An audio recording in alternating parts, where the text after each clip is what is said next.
Hello everybody and welcome to the 5th Talk Play podcast with me, Naz Dragonheart. Hope you're all doing well. With me again, of course, my two co-hosts. Firstly, he's a man who goes around in a hat and some spurs. It's the Flawless Cowboy. Hello! And another man who goes around in a very different attire, with a hood and a blade up his arm. It's only bloody Fox. Hello. Hello! Right, rolling straight into it. PS4 US launch. Did anybody catch anything that was going on with that? Few technical difficulties. Yeah, it's a couple of technical difficulties. Something to do with the old HDMI port. It started off like some stuff with the main reviewers, the people who are lucky enough to review the hardware, get hold of it earlier than anybody else, and just sort of get to play with it. They sort of had a few difficulties with just the HDMI port around the back. It wouldn't display the image on the screen. Yeah, which is quite important for games. Very important for games. Being able to see is usually pretty good when it comes to stuff on televisions. Yeah. Well, I say, Kotaku tried 5 of the units, they all worked. It was just the 1 out of 5. But we don't know how prevalent that issue is at the minute. Hopefully it's all sorted out when it all comes to the UK. Well, I don't know, but they're already in the shops, aren't they? I think all the shops are already stacked up with them, just waiting to hand them out. Maybe they just had really big, cumbersome hands and they didn't quite... Luckily, my small girlish hands matched up that big Yeah, a we've all got problem. nimble fingers, so maybe they'll be fine. So because they're American and therefore fat, by I some wasn't saying that. I just said they have big hands. I was thinking it. Like we're all thinking it. like Mickey Mouse gloves. Yeah, they've all been to Disney World at the same time. Come back. Don't, why won't it fit? Your hands are six... What's fucked, haha! Oh god! But aside from that, and the stuff going on with the day one patches, those things are, we don't know what's going on with those at the minute, because you got to have a day one firmware update to add the other bits of functionality that they couldn't put in before the console shit, which seems to be the way most console manufacturers are going these days. It's a really weird. It's showing that they just want to get out and make money a lot faster than. I don't know, I think, like, you built something, it's all good, everything looks pretty sweet as it is, you ship it all off sort of 3 or 4 months ahead, and then, oh shit, Xbox have just announced they're doing this with theirs. Oh, well, we can fucking patch that in on day one. So it's something that they're finished, and then another idea's come in since they've sent them off. Let's actually add it. It really depends what the patch is. I totally get that, but I don't totally get Xbox. Their main director of like product development, he came out and said, well, if you don't get our Xbox One day one patch, your machine is pretty fucking useless. What? Congratulations, people without internet. Fuck you. So they managed to screw them over even though they spent the past few months trying to build up goodwill about it. Yeah. It's weird, which is unusual because, Microsoft have been pretty solid and, Yeah. you know. Yeah, they've not done any U-turns or anything like that. We've kicked a lot of chunks out of Microsoft. Let's get one more That in. horse is probably pretty much flogged. I'm getting the stick out again, you watch. Nah, screw. But I say, apart from that, it's very fan orientated. There wasn't any celebrities who were endorsing PS4. I mean, it's not like EA bringing out Drake and going, I'm Drake, I'm a rapper, I make more money than God, and I just want to say FIFA's the best game in the world. Became like the Fight Club announcer then, the Fight Night announcer. I liked it. Yeah. I like it. I'll buy that game. Have you seen the new the PS4 advert that's been on TV the last couple of days? No, I haven't really Oh, watched it's really TV. cool, man. What is it? You start off it's like, for a first person point of view, you're in a cab, and it's one of the Tekken guys is the cab driver, and he drives down the street, and you see the guy from Assassin's Creed, whichever the new one is, so you just see his legs kind of scrambling up the side, and there's like loads of kill zone. It's basically just referencing the game. They did It's a really similar cool. thing like that when they announced PS4, or they were doing an advert for sat in the PS3. bar, weren't they? They were all sat in the bar. It's like, for Michael. The Cowboys looking at me going, that's my son. That's my boy right there. They're drinking to him. Yeah, it's a really good advert. You should check it out. I saw it on TV. Off topic, do you remember the first Xbox advert that got banned? The one with the the baby one with the shooting guns. through the air. No, the baby. Oh, They- that one. Oh, I'm talking about a different one now. The one I'm talking about is, there's one online, I believe I've got it in a YouTube link. I might put it in the video, in the description. But essentially, it was kind of like, you know the whole, from space, where they got the guns out, finger guns? Yeah. They're doing that all over the place. Like I everyone's going remember bang, that. bang, Yeah, bang, bang, yeah, that was cool. bang, and it like ends with like a gab, just guy on his phone, like in a car, it's just like, all right, finishes cool. No, the original Xbox one, I don't know if you ever saw it. It was a baby. There's a woman giving birth. The baby flew out. Yeah, I thought it was like the Vag at the speed of light. And it slowly gets old, and then lands in a coffin, and it was like, wow, that's grim. Play Xbox. There were some mad PS4 adverts as well. There's like stuff where they're like in a hotel room and their underpants blowing up balloons and just sort of like sitting around seductively around balloons in the shape of the PlayStation icons and shedding their skin. Could you put a link to that in? I think he was just like on acid and didn't know where he was. I don't think that's a real thing. Do you remember the old PlayStation of it as well, with the woman with the crazy eyes? Yeah. They were like on their temples or some shit. I don't remember that. Yeah. My favourite one was for the Sega Saturn with Sega Sagato Man. And he'd go around and beat the shit out of people who weren't playing Sega Saturn. Yeah. Just like a big sumo guy, just go, press Sega Saturn!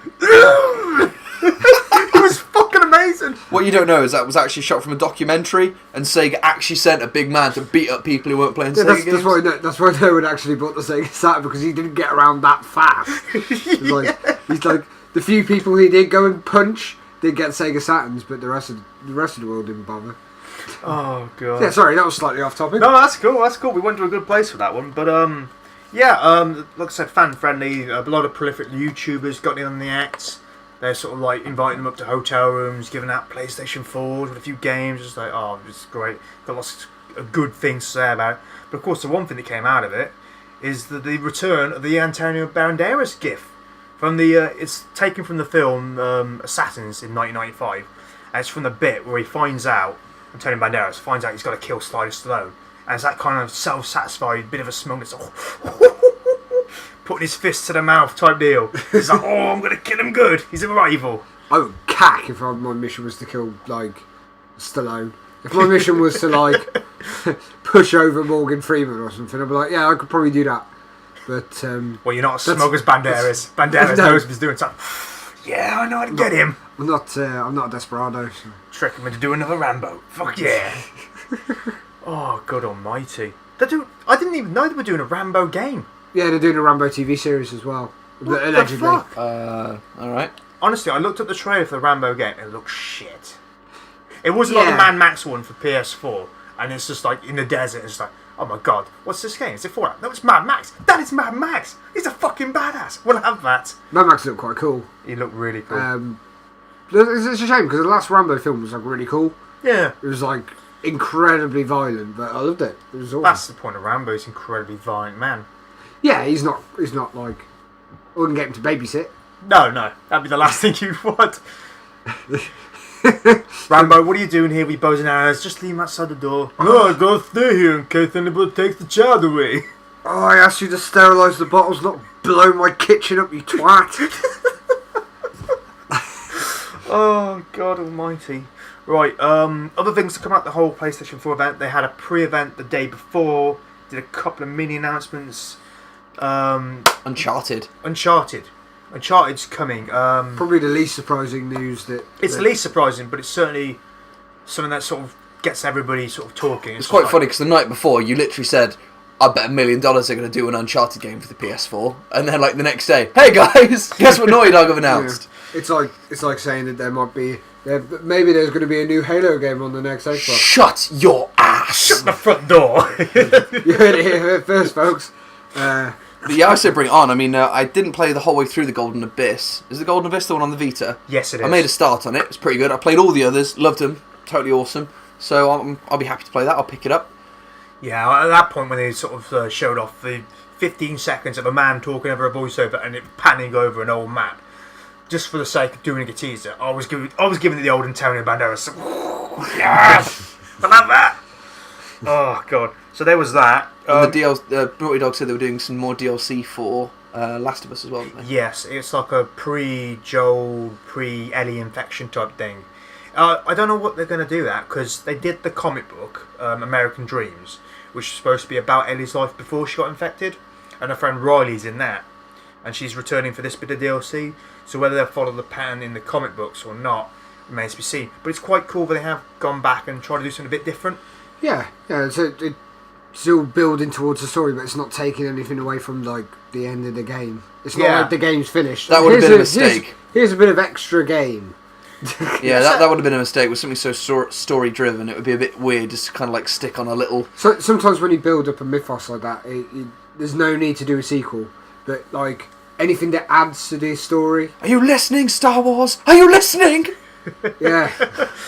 But I'm slightly disappointed because I liked his brother Tommy, and I was hoping that his brother Tommy would get a bit of DLC because he was like the nicest bloke in the entire game. I was so sure throughout that whole little opening bit, no spoilers here, that was the main character Joel. Yeah. I thought that was his boyfriend. I was so sure because like the little girl's like, "Oh, where's Uncle Tommy?" And I was like, "Ah, okay, all right, I'm impressed." And then no, it was actually his brother.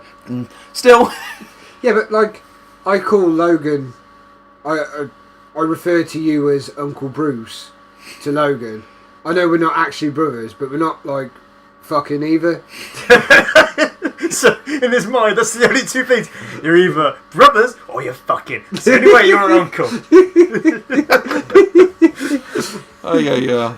No, I really liked Tommy. I thought he was the nicest guy in the whole thing. He was a lot nicer than Joel. It'd just be nice to see where his adventure sort of took him whenever he split up from Joel. No spoilers there, because I know these two dudes haven't played it through yet. I know. I seen him at the start. I didn't know whether he'd come back into it or not. It does. He's vaguely mentioned at the starty bit. Yeah. When you after the little intro bit, he's kind of mentioned a few times. But yeah, I haven't come across him per se. You'll come across him, and he's like I say, he's a cool dude. It's a shame that. Well, it's not a shame, but I just thought it'd be nice to go that way. But, that's just me. So there's that, and then there's, of course, Metal Gear Solid Ground Zeroes, which has a lot of press behind it of late, sort of pushing ahead. They've got a Deja Vu mission pack where you're going to be... They're replacing, basically... You go into this mission, this special mission, and it's like replacing the high-resolution model of old Snake with Snake from MGS1. And it's got a few recreations of bits from that using the environments. Like you go find the Darth Chief and stuff. It's kind of cool. It's kind of nice. It's a nice little reward for PlayStation fans. But I've seen a lot of this game sort of running. It's a shame that they didn't decide to go down the other route of, okay, we'll refer to the old game, but instead of making low resolution texture, like just making old Snake from MGS1, just make a younger Snake do it, and just see how far you could push how Snake looked in his prime to kind of look on a new machine. But I can't complain. It's free stuff. I've seen 12 minutes of the game. I'm very, very impressed with how it looks and how it feels. And apparently everything that's been shown so far as well, every trailer that College has released out, has all been for the PS3 and Xbox 360. Yeah. So, and I'm sure it is, if it is coming out on the PS4 and the Xbox One, it's going to look even nicer than that. And what we've seen looks fucking beautiful. I say... To me, the next gen stuff's going to be all about the little incidental details. It's something that's highlighted in Assassin's Creed 4. It's not necessarily that it looks significantly better, so that you can put a mark stick like 16 feet above it and go, yeah, that's how good it looks, that's how bad that looks. It's kind of like the little incidentals.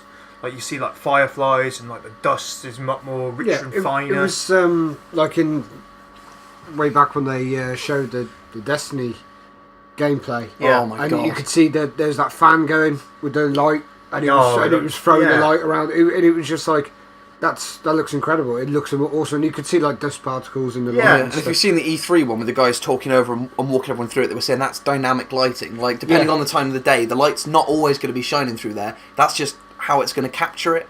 Fucking that's it. That's another thing about that engine that Kojima's showing off.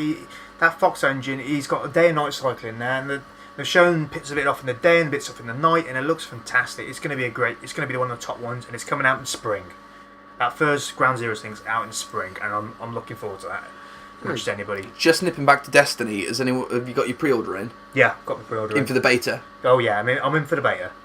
Wicked. The second I heard, well, you sent me a text. I remember being at the office at the time. You just got a text from Naz just saying, "Oh, if you pre-order Destiny, you can get early access to the beta." Yeah. Straight away on the phone to my girlfriend in the office while I was at work. It's like, "Excuse me a minute, I need to make a very important call.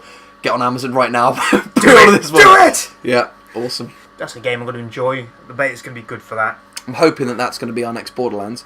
We've sunk so much time into Borderlands. It's kind of worn a little thin now. Not necessarily because we're bored of it, just we've all got other things we need to be playing at the minute. We did play a lot of Borderlands. But I'm thinking Destiny's going to be our next big thing.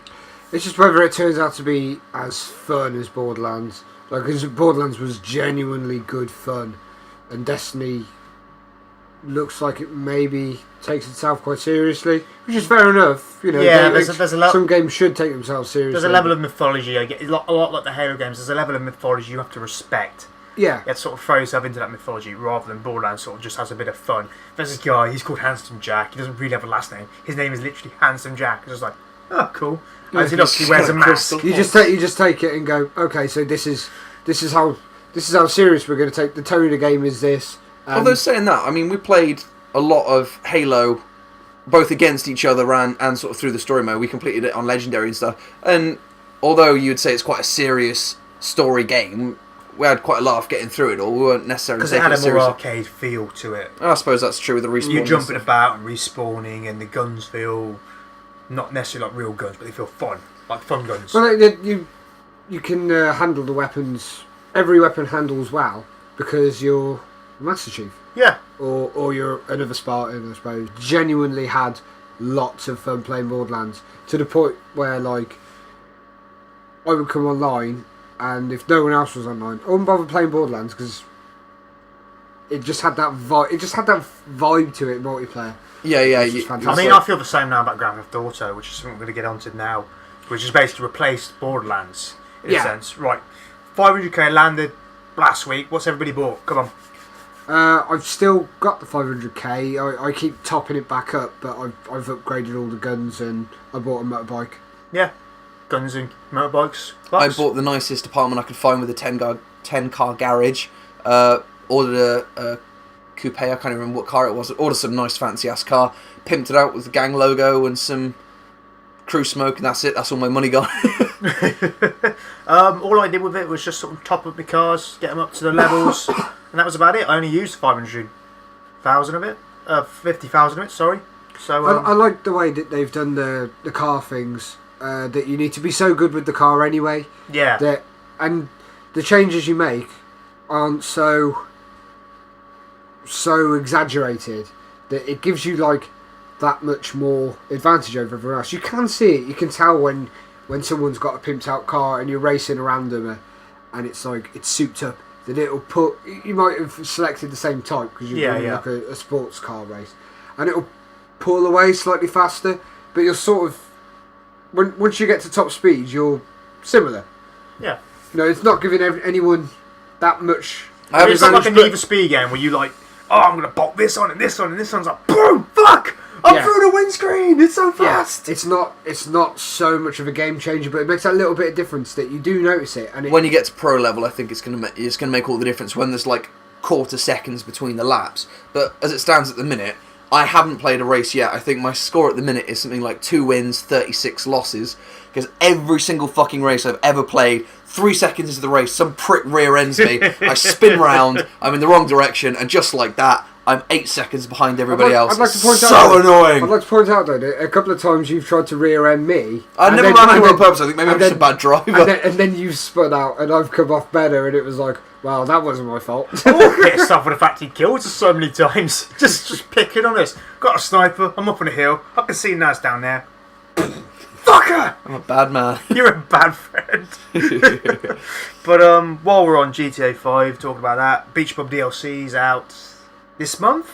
Next week, apparently. Next week? Yeah, probably not like the customization stuff of making your own death matches and things. Probably cool. I probably won't make many death matches, but I can see like I could make some real fun races. I can imagine I'll be making a lot of death matches. That's my kind of thing. Ever since we got like Time Splitters 2 way back when. That's totally been your bag. I'm not. The death matches on GTA is probably one of my least favourite things to do on it, because it sort of seems a case of who sees who first wins. It's not even that. It's how high you can get. I find. Yeah, well, you can see more. The maze map.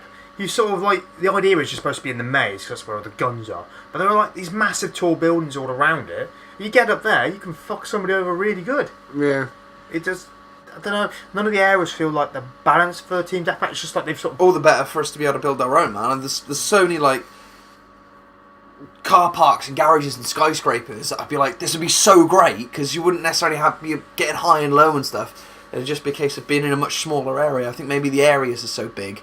I've Or maybe it's seen because we only usually play with sort of 4 or 5 of us, and a lot of the death matches are for like 16 people. Yeah, maybe it's because I always end up on like the way they balance the teams. I don't ever end up on the winning team. Yeah, I'd say every time I've ever played online, because usually I only ever play with you guys, but when it first kicked off and I was sort of just trying it out, every time I entered a deathmatch, it would usually be me versus 6 people, or me and one other random bastard versus 6 people. And it's actually easier sometimes if there's just 1 or 2 of you, because there's more of them to kill. They're running around trying to find you, but yeah, it's still extremely frustrating, which is why usually, unless I've got at least 2 or 3 other people on, I don't bother with it. But it ramps up. The more people you've got on, the more fun we have. I mean, our crew has currently got 13, I think 14 people in it. Somewhere in that margin. There's 2 randomers, but we know everyone else. Speaking of which, we're always welcome for anyone else. So anyone listening, join the Legion of Scallywags. How many people can you have in a crew? Hundreds. Loads.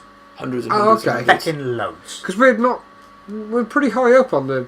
We were when it first kicked off. I don't know if we are so much anymore, but I think Yeah, it's not doing. I don't check it. I'm too busy playing the game to check. I checked it once just to make the logo. 30,000, I think. yeah, which is pretty good. There you go. Heard it here first. Join Legion of Scallywags, be in the top 30,000. Right, just a real cap on the old GTA 5 stuff. Beach Bum DLC, beach themed vehicles, clothing, I hairstyles. don't know. I've not really had any desire to change the clothes and stuff that much. Once you find the look, okay, pretty much everyone is jeans and a t-shirt for the most part. Yeah, I'll be interested to see new hair. The hair's Yeah. really uninspired on it. Yeah. Yeah, you sort of end up with like the hair that you start off with.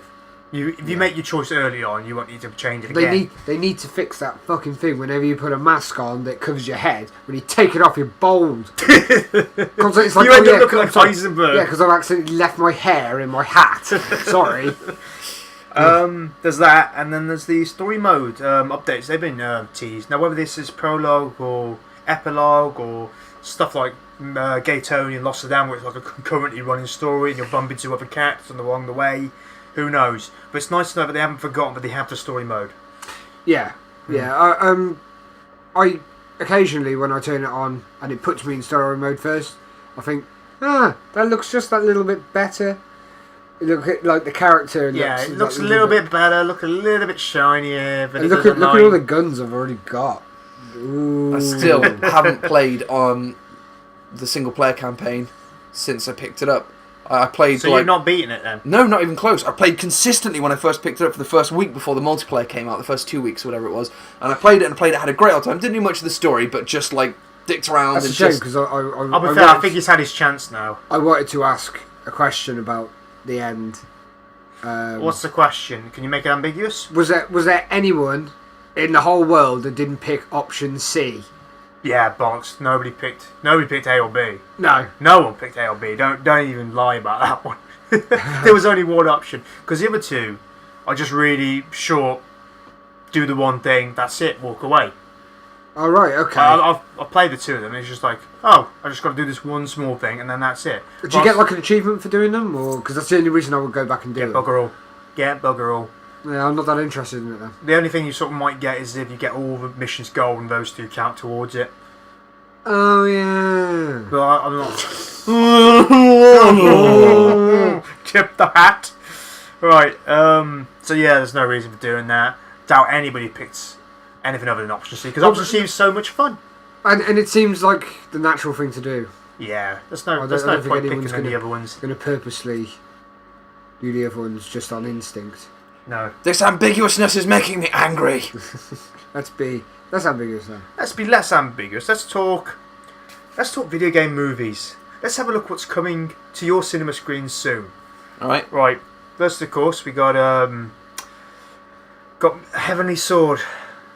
Now, I don't know why Sony decided we're going to make Heavenly Sword the movie and make it CGI and make it look pretty much like the fucking game did. God only knows. But I suppose the only reason you want to watch it is maybe for Alfred Molina and Thomas Jane, who are, of course, from Marvel fame. Or if you don't have thumbs and you can't play the game yourself. And you can't play the game yourself, because what I've seen... It's someone else's turn to play with the thumbs. I can't play the game. Well, it's just... Who's cracking up over there? It's ridiculous. It just looks crap. It's just I don't know what to make of it. It's just And the Punisher's in it, is he? yeah, the Punisher's in it. He's voicing the fat bastard who's in it, Loki. I think he's the fat bastard who's in it. I really didn't, it wasn't that memorable for me. It was just like a really shitty hack and slash. But it looked really quite nice because it was like PlayStation showing off. Look how good graphics look. Look how far we've come. So I was like, yeah, looks good. Gold looks shiny on this one. Oh, there's a load of men in my way. Fuck. Bosh, bosh, bosh. Carry on. More boshing. It was no variety to it. It was just shit. Yeah, so... Well, I'll probably give that a miss then. There's that. There's the World of Warcraft movie. Which is really, really weird. I'm not a Warcraft player, so like I don't think it's going to be something that... I'm a recovering Warcraft player. My name is Fox. I'm a recovering World of Warcraft addict. Hi, Fox. I don't think it's going to be something that really appeals to me because it just...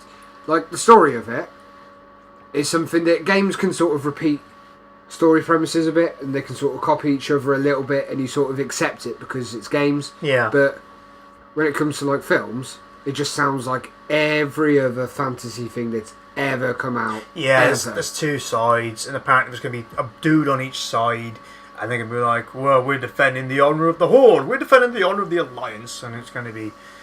there's going to be apparently a lot of good visual effects. But, I should fucking hope so. Those guys have made like a bajillion, trillion, quadrillion, gillion dollars. It's like, here's 80 billion people who are all paying us £50 a week. It's not that much, but it could be. Yeah. Because people would pay it. And people did pay it. And now we're at this point where we're getting a fucking Warcraft movie. Well, you know, hopefully it pans. Well, I say... And the world gets some of that money back. Gets put back into the world. And out of their... out of Blizzard's pocket. We're sorry, world. Take some money. Blizzard, it is Blizzard. It is Blizzard. Yeah. There's other stuff like Kane and Lynch have got like Vin Diesel sort of contracted to. They're in talks with Vin Diesel and some other action hero. I can't remember the name off the top of my head. I'm really sorry, but I can't be asked. Any idea of Vin Kane Diesel? and Lynch didn't make a good game. Why would it make a good film? I liked the idea when it was going to be Paul Giamatti and Bruce Willis because I thought that could work. Yeah. Because it's got a bald-headed man and a man with a scraggy beard.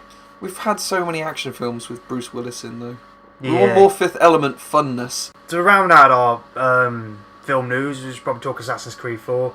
Got Michael Fassbender attached to that. Oh, they're actually making an Assassin's Creed 4 film. Yes, it's Is it coming based out on Black Flag? 2015. We have no idea.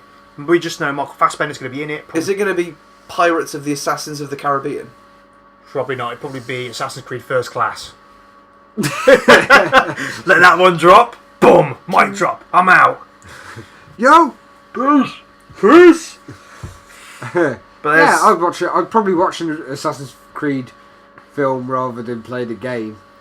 I struggle with the games. I played the first couple of hours. The first one, couldn't get into it. Tried playing the second one. The third one looked really cool. The third one looked like broke me. It was just so much the same, and it's just so pedantic at its rules. There's one bit where you have to chase a man on a horse, and you're on a horse. You have to go past other people on horses, and if you leave your horse, game's fucked.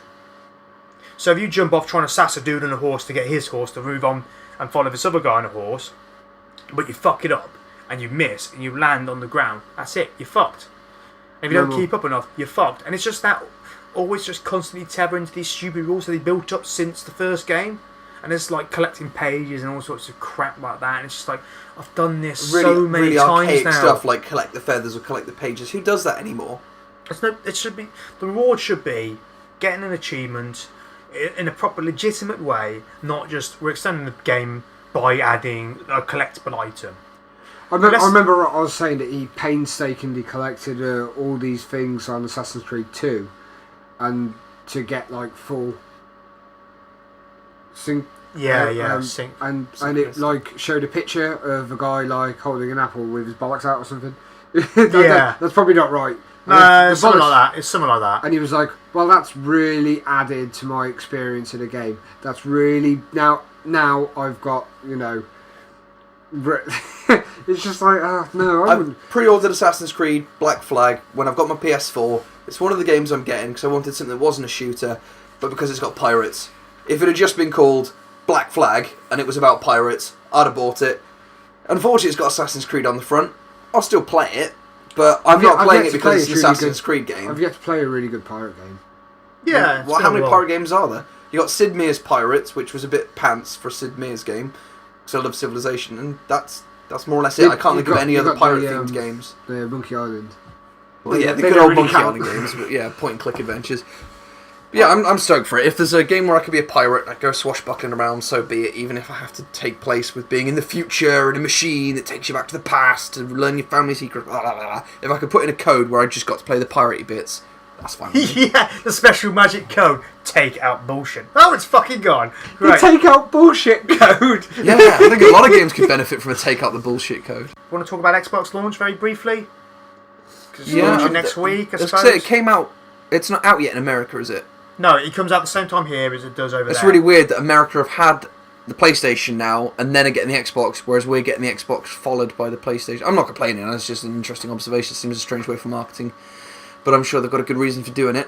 Yeah, it's probably Battleground Europe or whatever, but yeah, it's not too much going on. I suppose the only thing you need to know is you've got to get the day one patch for that, otherwise your machine's useless. Gamers can't put their Xbox online too early for this patch, otherwise they'll get the ban hammer. What else? The Sky app that was massively lauded by them has been, oh, you're going to have Sky Now TV on your thing. That's not coming till the summer. There's not a lot else, I suppose.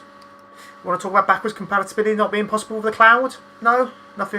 Well, I don't think anyone was really surprised about I don't see me playing good old games because I didn't do that with the PS3 really. I spent about a month playing maybe Dragon Quest on the PS3. I played some PlayStation 1 games on... Yeah, I won't be throwing my Xbox 360 away. I'll probably keep it. I'm going to box up all of my different consoles, and if one day I go, I quite fancy getting out Grand Theft Auto 5. I never did finish that game. Maybe I should get back on it. I can see me still playing Grand Theft Auto 5 when the new consoles come out, to be honest. Yeah, me too. I'm not going to put it down because... At least not until Destiny drops. Well... He'll get a special edition console of that. It's whether I actually get a new console straight away, to be honest. I'm still torn. Because there's so many genuinely brilliant games for the 360 that I've never played. Oh yeah. I've never played the first Bioshock game. Yeah, Mass Effect. You've got to get through the Mass Effects. Got to get through the Mass Effects. I want to play the first Darkness game. I mean, these are old games that I can pick up dirt cheap, and they're going to be pittance. Yeah, going to CEX in 6 months' time, you're going to be able to pick up all the old back catalogue of all the great stuff. Yeah, we'll wrap it up there. We're going to move on to the next segment, what we've been up to, so stick around for that. Oh, welcome back. Now we're about to talk about what we've been up to, and the first thing is the thing that we've all been up to late, and we've all been watching 4-2. Yes, 4-2. Yay, 4-2. What do we think? I'll give it 4 muffs out of 5. 4 muffs out of 5. Maybe 3.9 muffs. 3.9 muffs. I give it 4. I really enjoyed it. I can totally appreciate that it's flawed in a lot of ways. I can appreciate the story wasn't necessarily great, but it was a good film. I enjoyed it. I sat through cheering away, having a good old time. It was an enjoyable film, and I don't get that when I go to the cinema very often. Not that I go to the cinema very often. It was a 2 for me until they freed Loki, and then it was a straight up 5. Because when he's he's freed up and he's doing all his tricks and he's changing into people, walking along with Thor, and he goes into Captain America. It was so fucking that's amazing. It was awesome. The Josh Whedon touches really showed, and they were really good. The little bits of dialogue that got slipped in, the ta-ta. Thor, Loki, meh meh. The hammer goes flying by. Someone needs to buy that hammer of Val. That fight though, going through all the portals and stuff. Yeah, that was you really leaned cool. over to me, Fox, in the middle of it, and went, "They're playing with portals." now they're thinking with portals. Yeah, that was cool. That was really cool. The acting was really well done. Like I say, the bad guys were a bit generic. The bad guys, when they were in the They dark... looked like Doctor Who bad guys. Yeah, when they were in the dark, when you didn't see them clearly, the Dark Elves, when they're on the spaceship and stuff, and they were just stood perfectly still, and it was dark, and the sort of shadows were falling on them, the masks looked really creepy and sinister, and I was like, wow, that's cool, I want one of those. I would buy one of those masks from, go down to Comics and Nostalgia or something. Yeah. And I'd buy one of those, because they're really cool. The second they got out in the daylight and they're running around London, they look like the putties from Power Rangers. They're like, Kick the big target on really, their chest. really fucking cheap and plastically in pants. So I was like, they should have just kept... The main bad guy, like, Christopher Eccleston's a good actor, but he didn't... He didn't get a chance to act. They didn't need... He was speaking a foreign language. I think that was the main issue with it. Not really. Anyone could have played that. I could have played that part. Didn't they ask you to there's it? No, I was busy. I turned it down because... Turn it down. He was working on the next Legally Blonde. Yeah, that's it. It was just like he stood around looking a bit moody. He made up words in a sort of Star Warsy voice.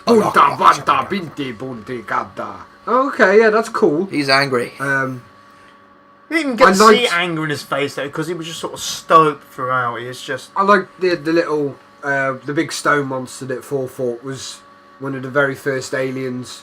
But he lasted for 4 seconds. It's like, whop! But it's Anybody the else? first. It's the first. He's one of the. I got Pete to keep his eye open for it because I mentioned it to you, didn't I? After I watched it. I was like, that cone-headed big rock thing looked a little bit like the first things in the comics that Thor ever fights, and it's the Stone Men from Saturn. Pete had a look, and he actually had the comic on his phone because I was like, it was just off the top of my head. You spotted something in Odin's chamber thing, the Doctor Strange's amulet thingy. Oh, is it? Yeah. Oh, I missed all these touches. So that's cool. Yeah. But yeah, the actual danger of the film, I think that was my problem. Even though the scale was like the universe is not New York or Asgard or whatever, or like... Yeah. It was a universe that we don't really know much about or care much about. It was like all the other dimensions were in trouble. I was like, I don't really know much about them. They look like Vikings with guns. They hit the London thing pretty hard as well. The fact they hit that so hard. Why couldn't they have hired some English actors? I get that it's a Hollywood film or whatever. Like, oh, crikey, we're in London, by a jigger. Let's go have a cup of Rosie Lee. I was amazed. Like, Thor's hammer comes flying through a wall, and there aren't like 4 people in bowler hats singing God Save the Queen and waving crumpets in the air. It was like, come on! There must have been a grant or something like that, or they got concessions. Like, you can film in London for £5. But you can't have any English people in it. I liked that the police got his little baton thing out to Thor. Stay where you are! Or poke you with more stick, because we don't have guns over here, over the pond. Why would the Asgardians, like all the rebel thing, the rebel rabble. Rebel. All the rebels were fighting with guns, but the Asgardians were like, got swords. Stab them with bullets! So like Odin's the only one that's allowed like a ray gun, because they've established that he can't do magic. It's a staff that's a ray gun now. And that annoyed me as well, that they sort of did that to try and make it fit in with the other Marvel films were like, oh, you call it magic. No, you call it science and we call it magic. And it's all the same thing. And now it's like, no, it's science. It is all just science. You want this is science! Boom! Maybe this is why I got the part, because I did the voice. You did the voice. There's no Anthony Hopkins. I know Anthony Hopkins is no Anthony Hopkins. There's that one bit where he just goes, ha ha! For no reason. He doesn't know he's acting. He doesn't know he's acting at Someone's all. put a camera in front of him and said, laugh. They've dressed him up, they've turned him round a few times and pushed him into a room. He's got no idea what's going on. How cool was the Queen in that? She was a real good bit character that had a lot of personality. Because before you're like, oh, Thor is really big and muscular, and you've got Odin who's really big and muscular. So why is Loki such a whiny, puny, sneaky little shitbag? Because his mum's a sneaky little shitbag doing a magic. She fucking stabs that guy in the face. That was well cool. Yeah. And she gets wasted like halfway through the film, so it's kind of like... one of the worst, one of the coolest, and then the worst post-credits thing.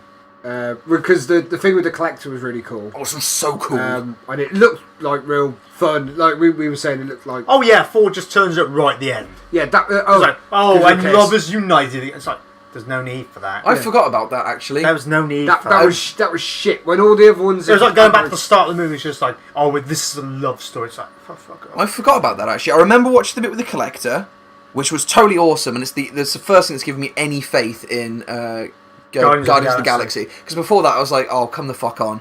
But now, after seeing that, it looks really quirky. What, you got us excited for Rocket Raccoon? Yeah, man, I think it's going to be great now. Because after that bit with the Collector, it looks so distinct and really quirky and a bit campy. It looked like The Fifth Element. Really stylized and a bit quirky. Yeah. And I think Vin if they do the film like Diesel's that... doing the tree, isn't he? Yeah. Groot or Groot Yeah, or something. some shit. But yeah, after that little mini bit, I thought, yeah, fucking bring on Guardians of the Galaxy. It could be really good fun. Who's doing Rocket Raccoon? It's like somebody really Ray cool. Winston. Ray Winston's No, doing Rocket I Raccoon. don't know if it is. He did Beowulf, so maybe. So after that bit with the Collector, there's more credits roll, and then the only bit I remember about the video at that was that big fucking ice monster thing scampering around going, oh yeah, forgot that hadn't been taken away in the portals. That was pretty cool. So yeah, that would have been fine, and then, like you just said, and then Thor appears and goes, I love you! That was a voice he used. And then he kissed a girl, which is, as we all know, is gay. Gay. The universally accepted sign of gayness. Right, what else have we all been up to? Cowboy? I watched Insidious the other night. Oh, yeah. That was quite cool. Yeah, that's quite funky horror film. Yeah, wasn't like mega scary. No, it's not mega scary. It wasn't Conjuring scary, but it was fun. Oh, yeah. It was a lot of fun. And it sort of went a bit Silent Hilly at the end, and that was pretty sweet. seen it because I'm scared of horror films. It's not really that scary. Like, No, just not when you really. think it's... Because horror films have that sort of standard, like the ghost story things. Like, a couple of things get moved around in the house, and then it gets a bit worse, and then you actually see, like, a bit of an apparition.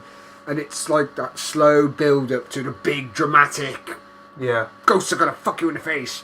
Yeah. And it was like... Did you see Woman in Black? no, that looked really cool. Oh, it was really good. It's a horror film. It was only 12, so I was like, it can't be that scary. But that was, it was unsettling. It was creepy. It wasn't like gore and guts. It was just like really unsettling. That's the cool thing with the sort of the Insidious films and the Sinister films, and that they're not made to be. It's made by the guy who did the first Saw film, and he's stepped completely away from the. I think he's from the shock realised that horror. he's opened up a monster, which is like torture porn. Hooray! It's so not for me. He's stepped away from it, and he's made sort of a lot more of a, like no one dies. Classy horror. No, one person dies in Insidious. Yeah, it's like a priest or something, isn't it? It's the psychic woman. Yeah, it's someone who has too much knowledge. Yeah. Always in horror films, someone who has too much knowledge must die. But like no one dies at all in the Conjuring. Have you seen Cabin in the Woods? Really fucking shut me up. Cabin in the Woods, no. I'd You to. like that? It's kind of like it plays towards the horror genre, but in a really fun way, and it's done by Joss Whedon. Yeah, it's on Netflix, and I want to watch it, but my partner won't watch it because she just poo everywhere. we went to go watch Evil Dead. You bastard. She Did you took her trick to her? see We're going to Evil- go see My Little Pony movie. All right, then, cowboy. no, What the fuck? It got trailered at something else we watched, and I was like, "Oh, this looks amazing." She said, "Oh yeah, I'll watch it with you." Not realising that we'd ever actually go and watch it. So I secretly arranged for a babysitter, and we went to go watch it. And like at 2:00 in the morning, she was like, "I need to go downstairs to the toilet," because she was quite pregnant at the time. Yeah. So she had a deep voice. So- Because pregnant yeah. women have deep voices. No, because she needs to go to the toilet quite often. And she's like, "I need to go to the toilet, but I'm frightened." Fucking big voice. What's wrong with you? I need to go to the toilet. I'm Arnold Schwarzenegger. She never this pays is any. Junior. She never pays any attention to any of this. So she won't listen to this. I need to. Hey there! I need to go. Junior. I need to go to the toilet, yo. God, I'm Just telling me you're going to break into the door any minute. Anyway, just get to it. I need to go to the toilet, but I'm too frightened, and I'm slightly Irish.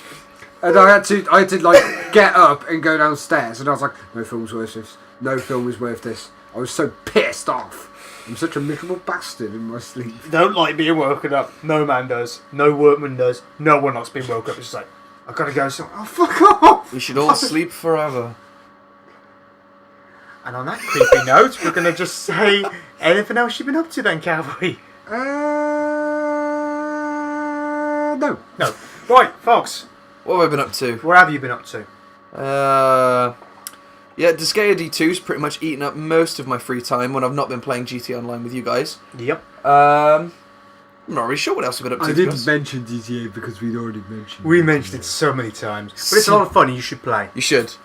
Signed up for a Warhammer 40k tournament. That's kicking off tomorrow. I That'll be signed up for that interesting. as well. So most of my time's been spent painting models and buying stuff off eBay. Yeah, mostly just preparing for the PS4 launch, to be honest. Trying to crack through. What are you getting with PS4? Because obviously Cowboy can't afford it at the minute because he has children. Big mistake.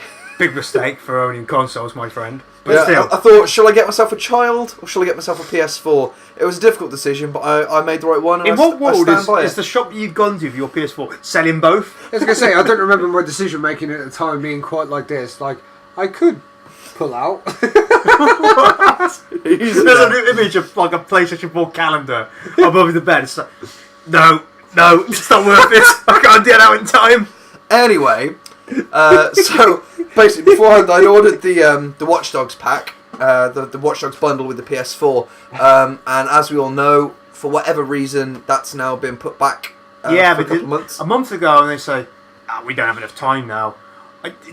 2 months. 2 months like South Park. South Park, 2 months ago, said we can't complete it soon on. And I'm fine with that. I'm fine with them pushing that back to March. 1 month ago, you're taking the fucking piss. I played Watch Dogs on a PS4 demo in York about 4 months ago. It looked fucking good to me, and that was 4 months ago. Anyway, for whatever reason, they decided they need to put it back, so the Watch Dogs bundle became unavailable. And for a while, it looked like I wasn't going to be able to get my PS4. So, I mean, as I'm sure as everybody knows now, 2 weeks from launch, if you try and pre-order a PS4 now, you will not get one before Christmas. That's not happening. So I went down there and I said, I've ordered this Watch Dogs one. It's not happening. What are you going to do? And they were like, oh, well, you know, we can definitely guarantee you a console, but we haven't really got any of the bundles or anything like that. So, caused a bit of a stink, and I've ended up getting Killzone 4, Yep. Assassin's Creed Black Flag, Battlefield 4, a Blu-ray of Despicable Me 2 for some reason. It was an alright film, I'm not really a Blu-ray guy, but whatever. A second controller, a headset, and the PS4, obviously. And that settled me just over 500 quid, which is pretty good. That's Happy nice. with the way that's I'm turned really out. excited to see Despicable Me in Blu-ray. Come on over on the Yay. night. That's what we'll do. I'll sit there with my new PS4, and I won't play any games. I'll show you Despicable Me 2 on Blu-ray. Is that what you would like, Damien? Could just land it sooner. Started off really cheerful and got really morbid. Yeah, so pretty happy with the way that turned out. Right. What have you been up to, Naz? I've been up to a load of games as usual. So you've been playing some track and field. Track and field and mama loving. Sonic the Hedgehog. My thumbs are on fire! The podcast almost didn't get written today because I got Rogue Squadron on the Friday. Oh, what, on the N64? Oh hell yeah! Oh, what a great game! That's amazing. I sunk hours into that game. Is it... They did Rogue Squadron... They did Rogue Squadron 2, didn't they? Yeah, they it was did. a bit poo. 2 and 3. Because I knew you could get the Naboo fighter on one of them. Yeah, Yeah. there was once a good one. There was only really the original that was rated. Anything other than shit. Yeah. So that was good times playing that. I really enjoyed that. What else have I been playing? Pokemon. I was really pissed off I had to get another 2DS because the old one cracked like a fucking hell beast. It's a console made for small children, and you should be able to throw it down the stairs without it cracking. How did you break it? I don't know. The thing's made out of like kryptonite. And Wind Waker. Been playing Wind Waker in HD on the Wii U. Oh, is that any good? It looks beautiful. Oh, it's beautiful. I bet it is. Plays as well. Do you know what? I did the old letter chucking thing as well, which was amazing. I love the letter chucking thing. It was wicked. What? Is it after 25. It's been ages since I played Wind Waker, and it was at a friend's house. But there's like the first boss. It's just after that, isn't it? Is it after the first boss? Yeah, it's like in a magic tree. Yeah, there's like birds. Yeah, there's like bird people around. Yeah, that's right. People. Yeah, it's wicked. Throwing the letters. Come on, I gotta get to high school. Oh, I'm one off. Bastard. Yeah, it's just like a little like guy there. He's just like training. He's just like, oh, I've heard about the 25 letter shuffle. Can you do it? It's like, yeah, I fucking can. Check this out. It's amazing. It looks really good, and it's got a few nice little enhancements to it. It's just really fun to play.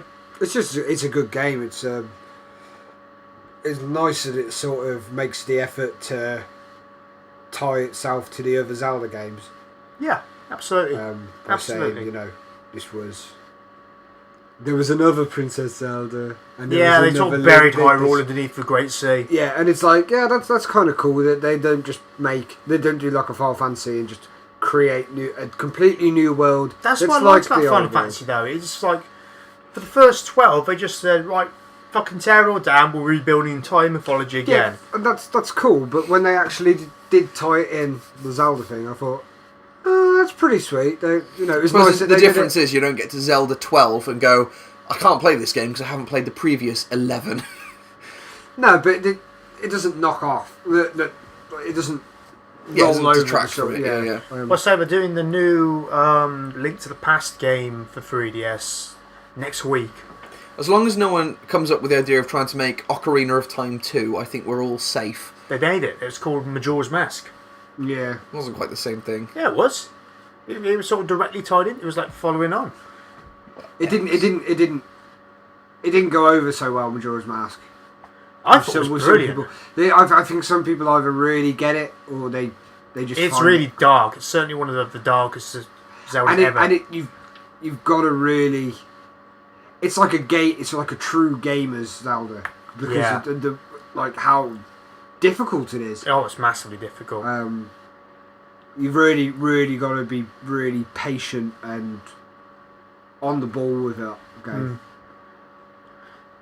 Yeah, so there's that, and I guess playing a few bits of Mario Kart as Wario, because he's like the best bastard in the world. I prefer Waluigi. Nah, Wario going on going, I'm but Wario, I'm Waluigi was gonna like, win. Waluigi. Waluigi's so weird, because he's like a rip-off of like two characters at once. I gotta say that Waluigi does kind of look like a child molester. Oh yeah, he is Nintendo's paedophile. It's not an easy name to just roll off the tongue. Waluigi. Yeah, it doesn't sound like a name. No. What about bloody Birdo? Birdo's a transvestite. Nothing wrong with that.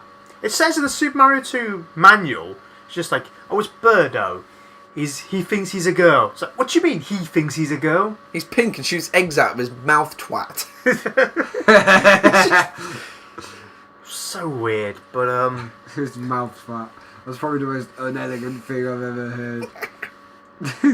I think finally, on what I've been doing, I'm watching The World's End, which I think's the best one of the Cornetto trilogy, just because it's not really a Cornetto film. I haven't seen it yet. Well, Me neither. what you have to sort of go in with is sort of the expectation that it's not going to be as funny and doesn't have as many references. So it's a not funny film assignment, Peg, like Paul. No, it's funny. It's just not so many laugh out loud moments. It's more like a summer thing because it's certainly one of Peg's best characters, Gary King. He's like this alcoholic, and he's like hitting his 40s, and he's just ruined his life. He's still trying to be 20, isn't he? Yeah, he's still trying Sounds to be like 20. most of England at this point. It's He like, thinks he's like- I'm 60 and I still go out clubbing on a Friday night. Fuck off. Grow up. Did you see that advert for some bank thing at the minute? It's like, oh, I'm 32 years old and I still live with my mum, but the bank's giving me a loan so I can finally get my own house and have the lads over. I'm like, you're 31. Grow the fuck up. What's The World's End. What I like about Gary King as a character is that he's like this. He is this alcoholic, and even during the fight scenes, there's one fight scene where they're fighting all the robot body snatchers, and it's like blue blood going everywhere, and they're decking each other, and he's still trying to drink. He's still trying to get himself out, and they knock the pipe, and he goes, motherfucker, and goes and pours himself another one over the bar because he just can't get that out of his system. But he's kind of a really weird alcoholic because he's kind of also on a quest, and I think that's possibly what more the film is about, not just growing up, but maybe the fact of having purpose, because he always sort of stops after one pint in the bar, even if he's had to go like outside, because he's been kicked out that bar and gone seeing like things that roughly equal a pint, and just like, fuck it, let's have these empties, and just sort of carry on with it. He always sort of has that kind of level of moral code. He's kind of a really interesting character. He's a twat.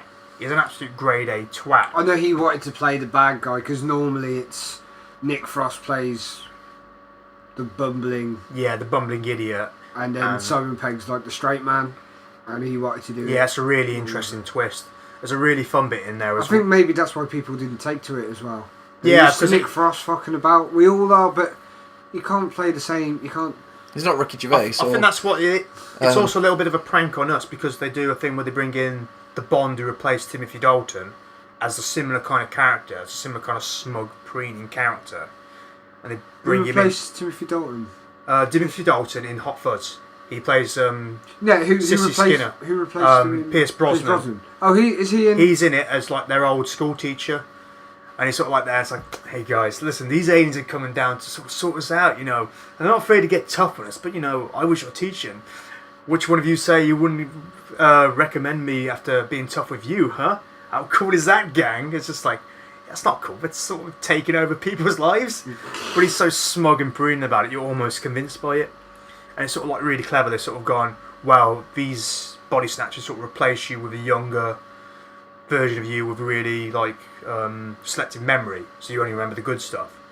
And it's like a similar kind of thing there. Like Dalton was replaced by Brosnan, and they're sort of very aware of that. I do recommend it. I do say go with it with new eyes rather than sort of going, this is the follow up to Hot Fuzz. You got to though. I mean, I've had a few people tell me it wasn't much cop. For that reason, I'll probably end up liking it, because if I go into a film expecting very little, I normally take something good away from it on some level. Kind of like Agents of S.H.I.E.L.D., everyone always tells me, don't bother watching this week's episode, it's really crap, and it's alright. Yeah, it's picking up, I think. Oh, well, we mentioned Agents of S.H.I.E.L.D. We've not mentioned Agents of S.H.I.E.L.D. Everyone's been watching Agents of S.H.I.E.L.D. Aside from the really, really, really terrible main character, Skye, I'm really enjoying it. Started off slow, it's picking up, I'm enjoying it. What do you guys think? I'm glad Coulson slapped her down. She fucking needed it. She's Fucking terrible character. Awful, awful character. Josh Whedon has a weird way of like having good writing and then making like quite good actors act badly. Oh yeah. I'm not quite sure why or how, but like I'd say in Buffy he wasted Seth Green a little bit. That's my he did nothing. view. He had he had next to no personality. Seth Green. He was there to. Because Seth Green's a really fun, cool guy. Like when he does Robot Chicken, he's so fun in that. Yeah. And so playful. And in Buffy, he really wasn't. He was just if you watch the panels, like the Comic-Con panels, when they get like a bit of a Buffy reunion and stuff, the two people that sort of end up taking over is the guy who played Xander, who's very similar to Xander. He's got that sort of bouncy sort of, which is why he got the job. Yeah. And Seth Green is just all over it. Just plain fun. He loves it. And he's almost the guy that they all want to always have there, because he's Brings the passion. So yeah, I don't know. Josh Whedon gets sort of like wrote up as being a bit of a saint sometimes, I think. So yeah, I don't know. Agents of S.H.I.E.L.D. needs. It needs to have more Marvel-related stuff, however, not keep mentioning Marvel-related stuff.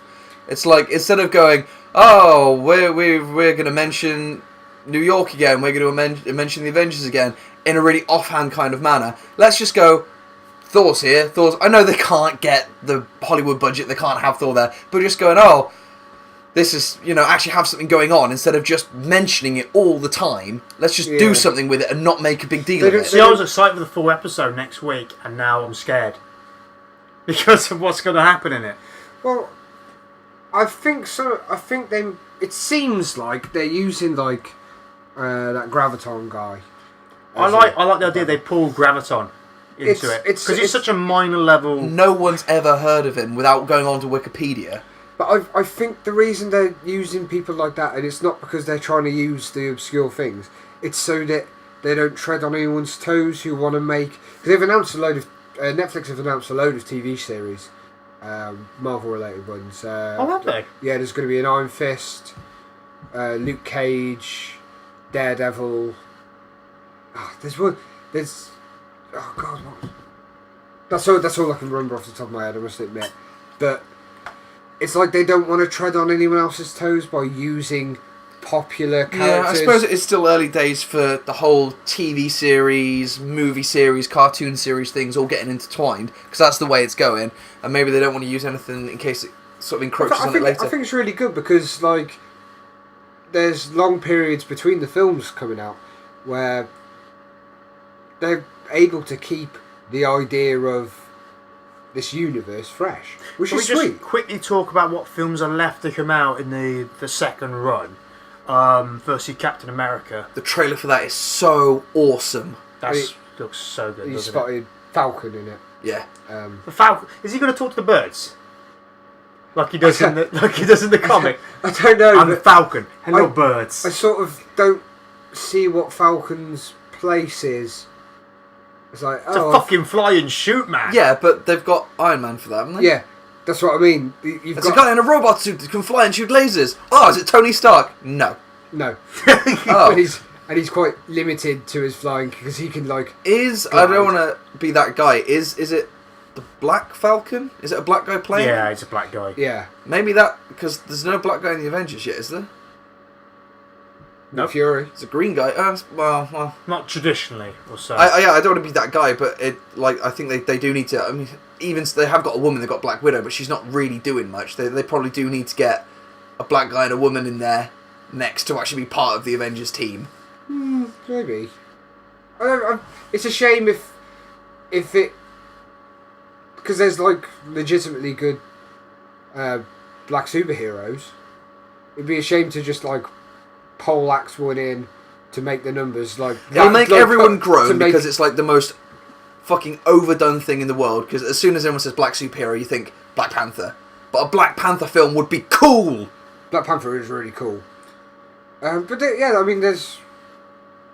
No, I mean, War Machine is black. War Machine is black. Luke Cage. I don't see Luke Cage carrying a film though. I think that's why they're making it a TV show. Yeah, maybe. I hear Luke Cage and I think of Liu Kang and Johnny Cage in a blender. Like Mortal Kombat gone wrong. Finish him. No, I don't know. I don't really know what Falcon's place is. But then, in the comics, he was like West Coast Avengers. A lot of Well, people that was disagree with something. me. I think they should make a Black Widow film in its own right. Because people are like, oh, who wants to see a woman? She's got no powers. But if they did it as like Yeah, there's a Cold War spy thriller kind of thing, there's no superpowers, there's no big massive thing. It's just a really cool spy conspiracy James Bond style thing. I would watch that. could I deal with watching Scarlett Johansson for 2 hours? It'd have to be a very dark cinema theatre with no infrared cameras. So no cinema theatre. Fap, fap, fap, fap, fap. She's fantastic. She's great. There's that, and then Age of Ultron, the Avengers film. Yeah, awesome. Rolling into that. Guardians of the Galaxy, I suppose, should really be counted amongst it because it's all being tied into the same thing. Sure. I don't think they're doing any more Iron Man films afterwards, are they? I don't think they need to. Not I yet. think As far as I'm aware, Robert Downey Jr. signed up for 2 more Avengers films. I'm not sure even Bill Gates himself could afford to pay Robert Downey Jr. to do a 4th Iron Man film. It's like, here's our budget of 25 trillion, and 3/4 of that is going to Robert Downey Jr. for doing 2 months worth of acting. Ant-Man, is that going to come out in this It's going to be monster? Phase 3 now. It's supposed to be Phase 1. Well, Apparently Joe Cornish is helping to write it, who wrote Attack the Block. He was in Adam and Joe. Yeah, I had heard that. Yeah, he's good. So hang on, I think I've lost track here. So we've got Captain America 2, Yep. Guardians of the Galaxy, Rise of Ultron. We've had Thor 2. Yep. We've had Iron Man 3. Is that it? I suppose I say, Goodness. is that it? That's 5 films in the same continuity. Is that all? Weird. I'm going to pitch this out right now. I reckon that the Winter Soldier is going to be the second best villain behind Loki that Marvel have ever done. He looks cool. He looks cool. He's going to be the silent guy who doesn't speak too much, hopefully. Soviet villain, always good. He's going to be a Soviet villain. He's going to match Captain America blow for blow. There's really good up-close fights, which I don't think you get too much of in Marvel films. There's not too many fights that are like purely close up. No, it's... There's a bit where Cap and the Winter Soldier are fighting and he's chucking knives about and having a go Yeah, at you him. see that sort of spin, and he sort of goes to do that, and it's like, oh, that's cute. Catches the shield, one of the coolest things I've ever seen. Pang! Without all his fingers dropping off like Mad Max 2. Yeah, no, it's should be good. Really looking forward to it. When he decks everyone in that lift. Oh, it's one of the coolest things I've ever seen in any trailer. It's like, just saying, everyone, there's the exit. Just saying, right, there's the exit. 5 seconds later, bam, bam, bam, bam, bam! and then he gets a shield. Boom, bang. I think they've done a really good job of making Captain America. Maybe they've like, because he is a very popular character, but for like an English market, it's sort of Eat your greens, kids. Stay in school. I think they maybe have probably captured the personality in Captain America. The I think coolness of the him idea is that he's always had, but now we can see it. Alright, we've probably gone on long enough now, Christ. When we come back, we'll be doing game pitches, and Fox, you'll be pitching us with your brilliant game idea. So Well, it's brilliant. Not made up on the spot. Oh, Oh, brilliant. Right, stick around for that then. Welcome back. Right, we're trying to do our game pitch. Fox, take it away. Okay, I didn't really have much of an idea up until quite recently. I'd kind of forgotten that it was my turn to pitch a game idea. And I forgot we were doing it today. Yeah. You rang me up about 4 o'clock. What time's the podcast? 7 o'clock. Is that today? Yes. Awesome. So, I went to a wedding this afternoon. Very nice wedding, absolutely beautiful. Went to the reception afterwards and got completely and utterly bladdered by about 1:30, 2 o'clock. And I came up with this idea when I was pretty drunk this afternoon. I've managed to sober up since then. We've been to a kid's birthday party since Turned then. into a 2-year-old's birthday party, pissed off my chops. Anyway, my game idea is thus. Playing Oblivion and playing Fallout and playing Skyrim, some of the best game memories I've ever had.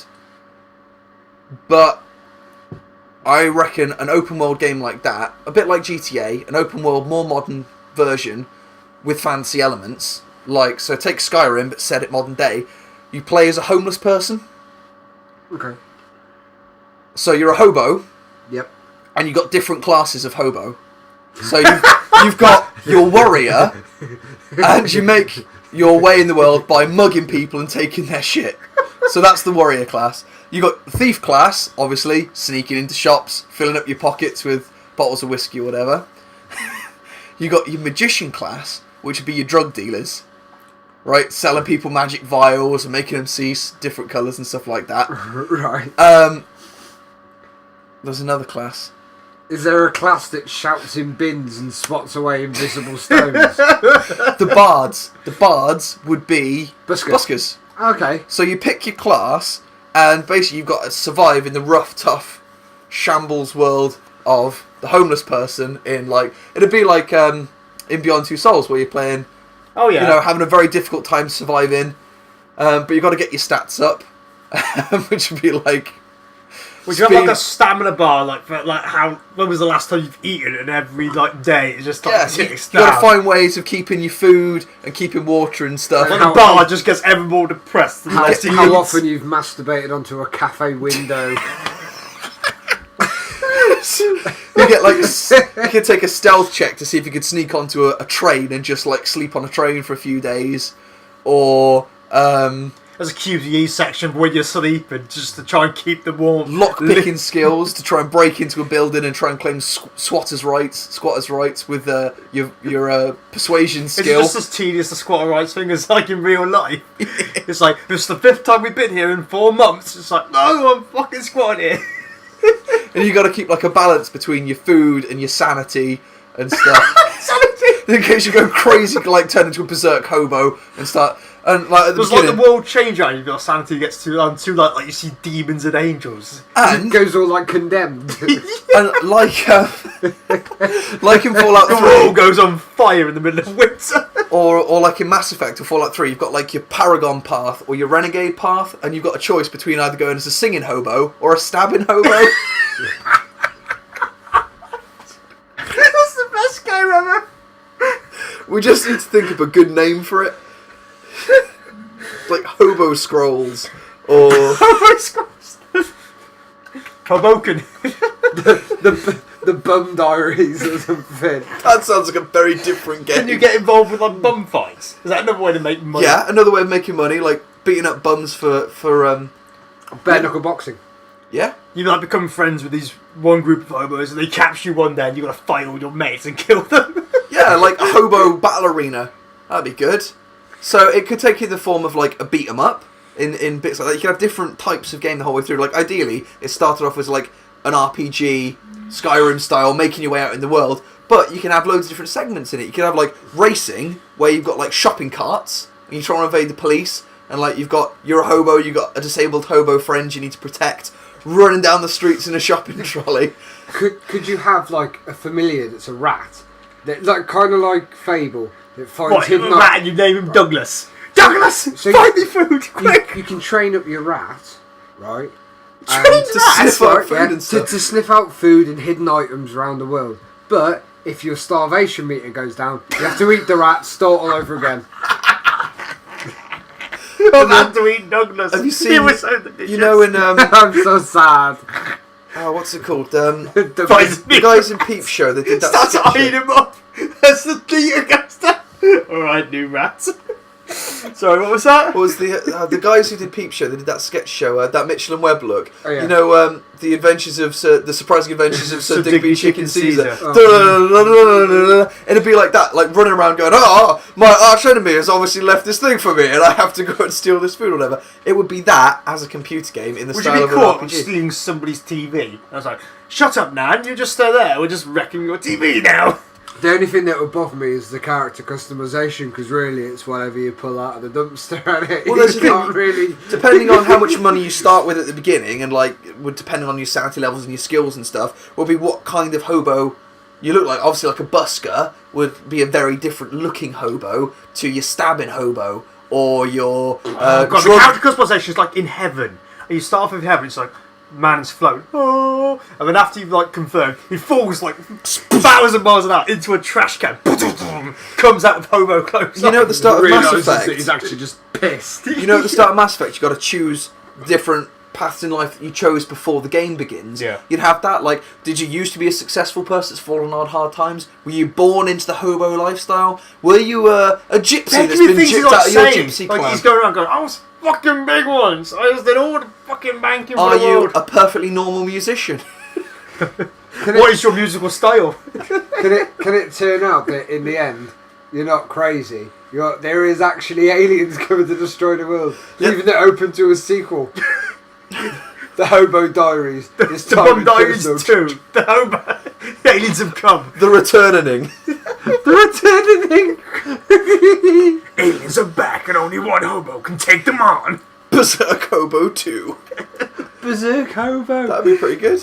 Man. So yeah, that's my game pitch. Free roaming RPG set in the style of various different I homeless fucking people. love it. It's mental. It'd never get made, but I'd fucking love It's it. offensive on so many levels. It'd be good. It's so If you were like really, really broke on it, and you just get like a boombox and just dance in your pants to get money. Yeah. If you were like the drug dealer class, would you get high in your own supply? Well, there's the thing, isn't it? You fall into that trap, and it would walk a very fine line of humour.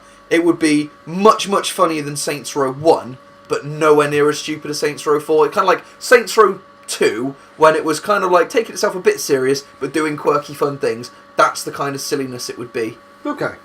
So it wouldn't be a serious game, but it wouldn't be like completely batshit mental. Would Believe it or there not, be- from my description. Would there be an It's online mode? batshit. Would there be what? Would there be an online mode? There'd have to be bum fights. That would probably be in the form of like a side-scrolling beat 'em up Tekken style.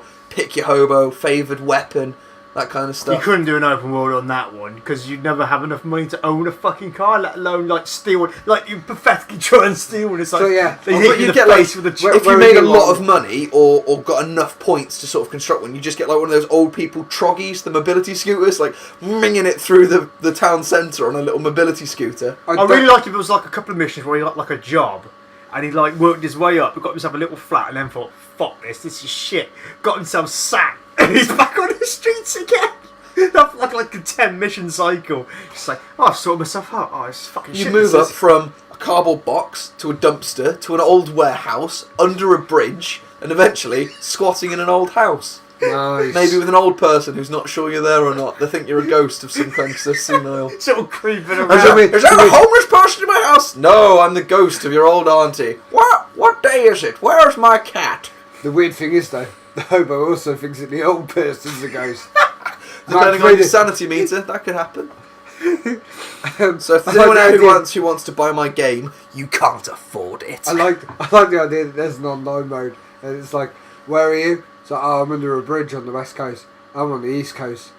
It's going to take me about 45 minutes to like. Fucking stay where you are. Get It's a not cab. worth it. What do you mean, get a cab? I could busk and get a bus, I suppose, but No, you Just just like that, or you get run a the can of bus soup for along. tea. I'm going back to story mode. This is shit. There's a bit where you sort of like vault over into like the subway bit, and then the ticket collector's got up, and you have to play that really awkward game. It's just like keeping your head down. Tickets, please. Tickets, please. You got to time it just right to go to the toilet without looking too suspicious. As the ticket man goes past, you come out the toilet and go and sit back down, You have to or try. hide under your little newspaper. You're in the toilet. You have to guess when he's gone past. Or just Tickets, fucking- please. Tickets, please. Oh, just fuck! fucking- He's there. Just fucking swear at the invisible mice that are dancing on your eyeballs till he leaves you alone. Fuck you, Steve! Fuck you, Larry! Get off my eyes! Oh god. Yeah, So that was thoroughly fucking weird. yeah. So that's my That's game fucking idea. brilliant. You're all welcome. That's what It's a happens mad when I idea. drink. These are the things I think of. That's a mad idea, and I'd totally play that game. Wicked. Yeah, I'll be up for that. I'll be up for that. I'll pay 40 quid for that. Right, we're going to cap our little segment off there, and then we'll come back with a little bit of an opinion piece. So stick around for that. Hello, welcome back. Now we're going to be discussing our opinion piece, which is, are fighting games still relevant?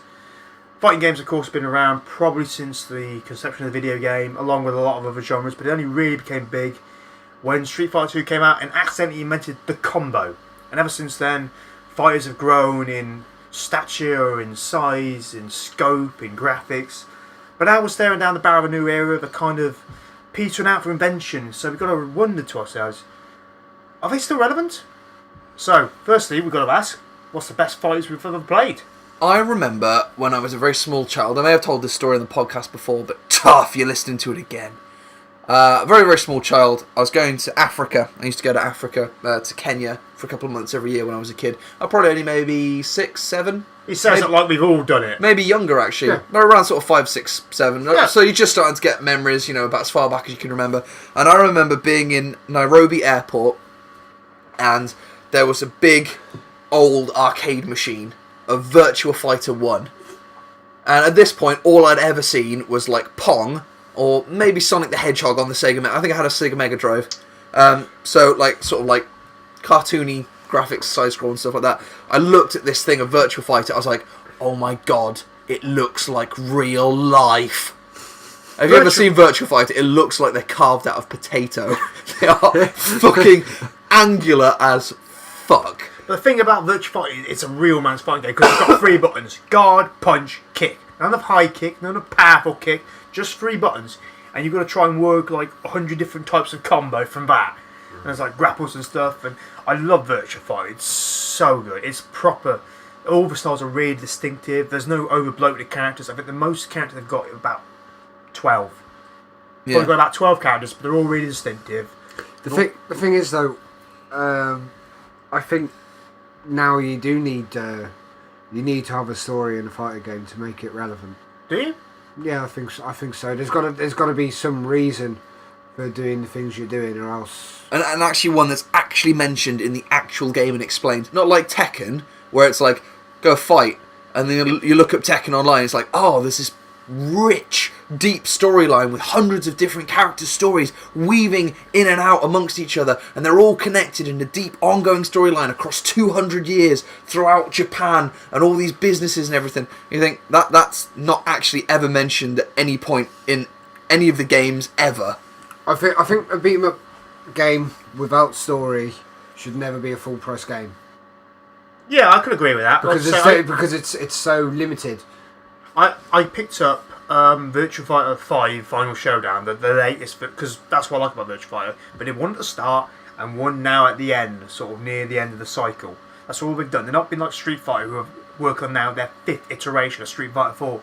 Yeah, but it's terrible. Street Fighter is for that. Oh yeah, it's always has been. But I picked that up Come all over. for about, it was £12 normal price. I think I picked it for free on PS Plus, and it's great. It's great because it's just sort of, it's really tight. It's tournament level. That's what it marks of it. It's a tournament level fighter. People play this at like big events, like big fight events. They're like competing with the, because it's just so refined. like so much knowledge of the fight game just sort of poured into this. It's great. I love Virtua Fighter, and You see, that's fine. That's I'll fine. buy Fighter for £12. One of the latest fighters was Gods Amongst Us. yeah, they're doing a new version of that for PS4. That was cool. Yeah, That was a really cool game. Had a bit of story. That was alright. They tried really hard to explain why Superman punching the Joker doesn't make him just Mulch. combust, because there's just kryptonite pills. And it wasn't the best story, but it does a good way of making you play with all the different characters. It's the same as the Mortal Kombat game. That was really good. You wouldn't want to play Um, as Harley Quinn against Batman or Superman if it was like the powers they should be. You'd just be like, there's no point, is there? You just pick Superman and win every game. Yeah. I mean, I've always loved the Mortal Kombat games. yeah. Like, always really, really loved them. Mortal And Kombat then had a they- really interesting sort of way of capturing the fighters. They were kind of like real but not real. Like Yeah, photographic the first action. two I remember on the Sega Mega Drive that actually just take pictures of people doing poses and just sort of like mash them all together. Well, the thing is, like, the story's really good with Mortal Kombat. Yeah. The Kumita! Wacha! Wata! But the last one, was it... oh, God, they did Deadly Alliance. And then they did Mortal Kombat again, which had covered the previous games, but sort of altered the timeline ever so slightly. They That had quite a decent story in it, to be fair. because Raiden had turned evil, and he realised he turned evil and went back in time to the start, and that's how they rebooted it. They didn't just say we're starting again. They sort of capped off where Yeah. the games had gone to. They was it Apocalypse or Annihilation or Armageddon, I think Armageddon. It was a very They brought loads of old Okay. characters from that, and then they just and, killed all of them. and badly did them really badly. Yeah. And there was no nice ending. Like the idea was whoever got to the top got whatever they wanted, and that's why everyone was fighting, and that's why all the fighters were there. And there was no happy ending. Raiden, who's been a solid, good character, turned evil. Various people just died. If you won as Shao Kahn, he conquered the universe and went crazy because he had nothing left to do. Yeah. It was all like quite. I'd say one of Bits the like biggest transitions I ever felt was Tekken 3, which is a game I love. I love Tekken 3 was really cool. I love Tekken. Or fight Ogre and True Ogre. Not so much Ogre, but True Ogre was wicked. I'd say Jin Kazuma was always my favourite character in that. I played him all the time, but he was basically fighting like Kazuya, because they took Kazuya around. And then he changed his fighting style. And he didn't he? changed completely for Tekken 4, which is still what I think was one of the best looking games I've ever played. I love Certainly off the Tekken bat. 4. I Tekken love 4's Tekken brilliant. 4. But they changed his entire style, like everything. Like he gave him a hoodie, they gave him like traditional karate, and he was even better for it Yeah. because he just felt so distinctive. Because and no it- one fought like him anymore. It felt a natural thing for the character to do because he wanted to step away from his dad, and that explains, and that works really well. And like Steve Fox is in there as like a boxer who can't kick. That was brilliant. He's I got love no, playing as Steve no Fox. kicks. He And was, Steve's great because he's ducking and weaving. And you think, oh, he can't kick, so he's got to be useless down low. But he's fucking ducking and diving about, and it's just like, wow, that's a really the kick distinctive buttons style. become dodge. So you go to punch, instead of just blocking traditionally, you weave and then punch and push punch button. Nice. Oof. And then you start doing your combos then. Da, da, da, da, da. That's cool. Oh, amazing. I haven't really played many modern fights at all. I mean, I played Super Street Fighter 2 on the Sega Mega Drive. I played the hell out of that game. For hours and hours and hours on my childhood was just gone on that. Same with Mortal Kombat 1 and 2. Played the crap out of those. And then... yeah, I haven't really played any of... I'll tell you what was a good indicator of how popular the fighting genre was in the 90s. Everything had to be a fight. If you had anything that appealed to kids, it had to fight, and it had to be a bit like Street Fighter. Like the Power Rangers had their own fighting game, the Ninja Turtles had their own fighting game. What else was there? Of course, Marvel had many fighting games in the past.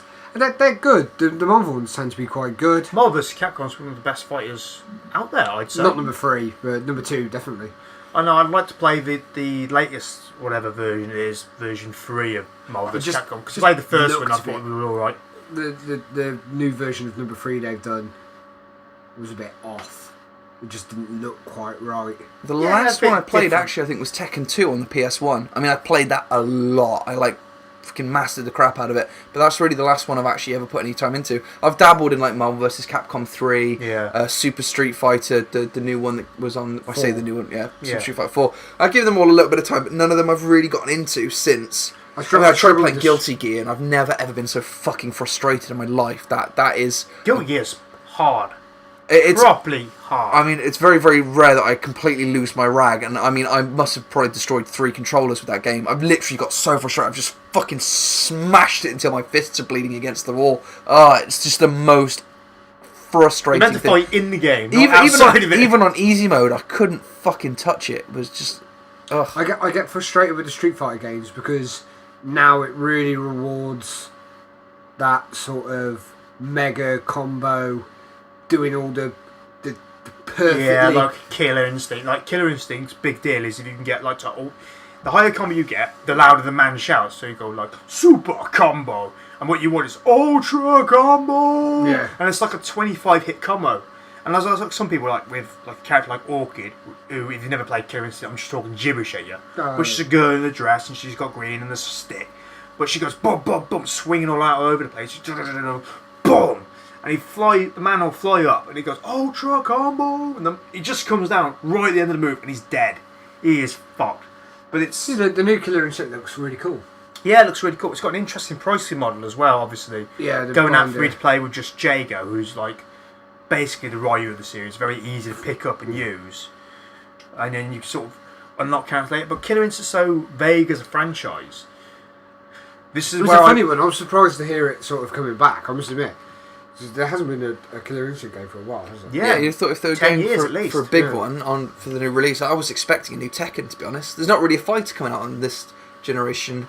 There's Street Fighter being talked about, but not much beyond that. But it's hard for a new fighter to come into this sort of pricing model if you don't know how they all fight. It's all well and good if you know, I like fighting as Jin, particularly his karate style. I'll pick Jin for £2 or whatever. The thing is though that I don't like it in the sense that sometimes there will be a character that I don't normally play as, but they might have just altered them just a little bit, and they do a bit better in the newest game. I like to have a chance to play with everyone. Yeah. You know. Also, you think are they going to do it where they're going to release slightly better characters at a slightly higher price? It's possible. My theory on all fighters has always been, ever since I was a kid, pick the fittest looking... I can't remember if I said fit. Pick the cutest looking girl there is. She's well fit, isn't she? Because, generally speaking, Japanese developers are a bunch of horny little perverts who can't get dates, and will therefore make look at Bridget, the biggest tits, the most powerful character. I mean, you've got Chun-Li, who's always been the best. Nina Williams. Yeah. But sexuality has always been a bit ambiguous in fighting games. I mean, Bridget in Guilty Gear is a trap for all intents and purposes. I'd still hit it with a fist of an angry god. It's a dude dressed up as a... What would you describe it dressed up as? Just the girl in blue, I guess. Yeah. There's Poison, who is from the Final Fight series. And she's dressed up and got boobs out and all sorts, but she's described as a transsexual or transvestite, one of the two. Yeah. But it's always been a bit ambiguous, and whereas I suppose if you're going to have women in a fighting game, you're going to be beating them in the face. I suppose that kind of has to be. Yeah. Not to promote violence against women. I think it would be difficult to make a new fighting game, like a completely original one, because everything's sort of been done. They certainly tend to be more cartoony these days. All the newer ones that are coming out, they're a lot more sort of cartoony character based. Because Skullgirls. Yeah, Skullgirls is cool. Skullgirls, it's like the idea of like these cursed girls, and they've got like really freaky powers. It's kind of like anime styled. Is that right? Yeah, they're really cartoony. Yeah, it's anime style, but it's kind of like got a 50s spin on it. Is it 50s? I'm sort of playing fast and loose with the setting and all that. But it's kind of like, it's really sort of interesting. It's kind of got that classic Guilty Gear-esque style of feel. Sort of like just... Did you play the Fight Club game? No. I really liked it because Fight Club has got to be one of my all-time favourite films You ever. will be so disappointed, like so phenomenally disappointed, because they've got like none of the character likenesses. The only guy they've got is in the film. You remember, there's the guy who sort of runs the bar. It's got the big sideburns. Yeah. And at one point you see him in an arm sling. That's because in the game you have to break his arm. Yeah. That's the only guy that looks like the rest of them. That's a shame.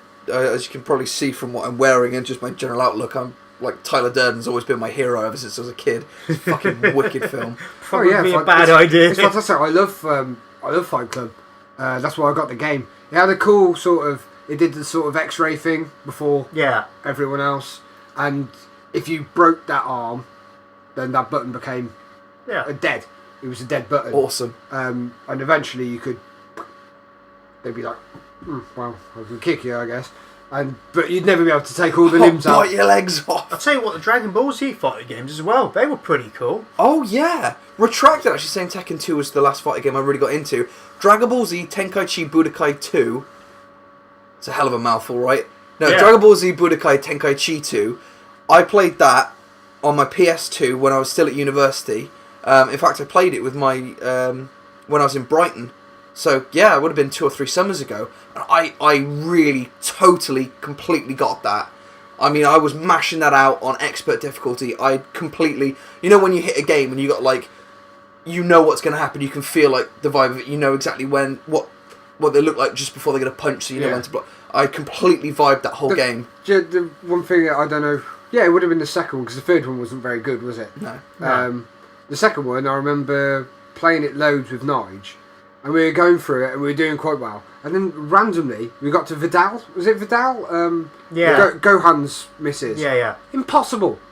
She was absolutely impossible. She went fucking apeshit. It's got really weird. You know what we should do now? Now that we all know that we love Dragon Ball Z Budokai Tenkaichi 2, crack it out, put it on some talk play on YouTube, have a couple of rounds. Absolutely. That'd be wicked fun. I'm sure I've still got a copy of it at home somewhere. I'd certainly like to have a go at doing X-Men Mutant Academy 2. Oh yeah, because that is a wicked fighter. Also, we keep talking about Time Splitters 2, which would be so much fun. I've got 3 controllers, I've got the copy at home, we should definitely play that, because that's one of my all-time greatest shooters ever. It doesn't hold up so well these days. I was trying to play it the other day, and the control scheme is totally whack. What you're playing it on now?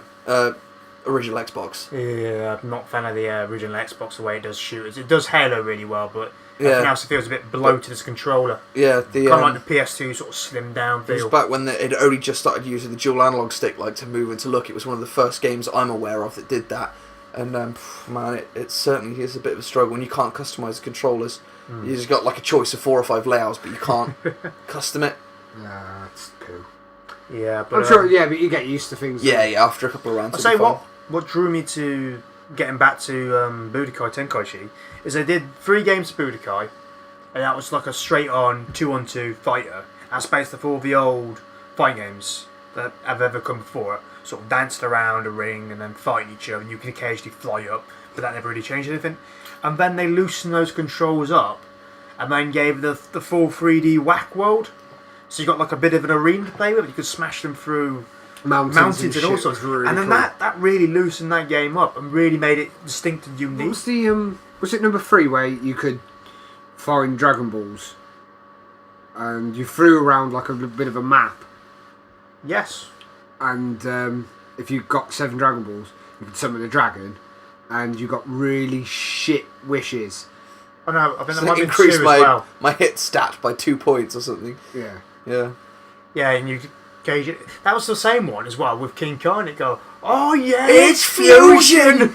That became a meme for us when we were in high school.